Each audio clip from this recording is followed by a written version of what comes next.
The room held a weight that pressed down more than the overhead lights ever could. The man at the center did not speak much, but when he did, every word landed with the certainty of law. Authority radiated from him, not from what he declared, but from what he withheld. Silent dominance. His unspoken rules built the throne he occupied, and nobody dared ask about what was unsaid. He had arrived quietly, like a warning in ancient text, never officially invited, but now impossible to ignore. While others slept in discernment, he shaped the doctrine of the place with subtle movements. His influence bent truth, reshaping conviction to suit his purpose. Control was molded in fingers, never in words. Soon, the room changed. Once clear lines of honesty blurred, standards slid into ambiguity. The walls seemed to close in, and the truth, once rich and nourishing, shrunk to a shadow of its former self. Still, tradition prevailed. Plates were loaded, cups passed, laughter echoed. Outward appearance held. But the bread was hollow, the wine weak. Something deeper was missing. Hearts sat empty, the spirit confined, all within the boundaries of his silent command. All generosity was calculated. He watched who gave and who withheld. In his ledger, love was a transaction and loyalty a commodity. Favor cost the right amount of submission. Mercy, too, came with a price. Praise had become a toll, charged in smiles and acquiescence. Dissent was neither safe nor free. He addressed the crowd, complaints rumbling through the microphone as if the world's burdens lay on his shoulders.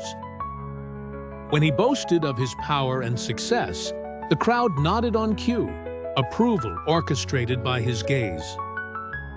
Silence was noted, and those who questioned slipped away, cast as outsiders, rebellious, even unclean.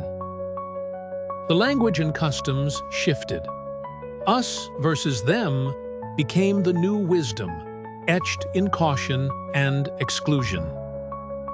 Gentleness vanished, making room for casual cruelty. Coarse words replaced care. Correction became control, advice became branding. Sheep were not shepherded but marked, herded by intimidation. Identity grew confused. The gathering buzzed, but belonging was not rooted in truth. It was pledged to him. Any sign of difference was burned away. The truth lay hidden behind drywall and well-placed lights, as his image stood untarnished. Luxury crept in, quiet but undeniable. The decor sharpened, and fashion became currency. Babylon's pulse beat beneath polished shoes and imported suits. Outward splendor obscured inner emptiness. His violence was wrapped in words. Every day, conflict sowed and chaos reaped, keeping the flock in line with constant tension. Questions died swiftly, silenced by fear and spiritual threats.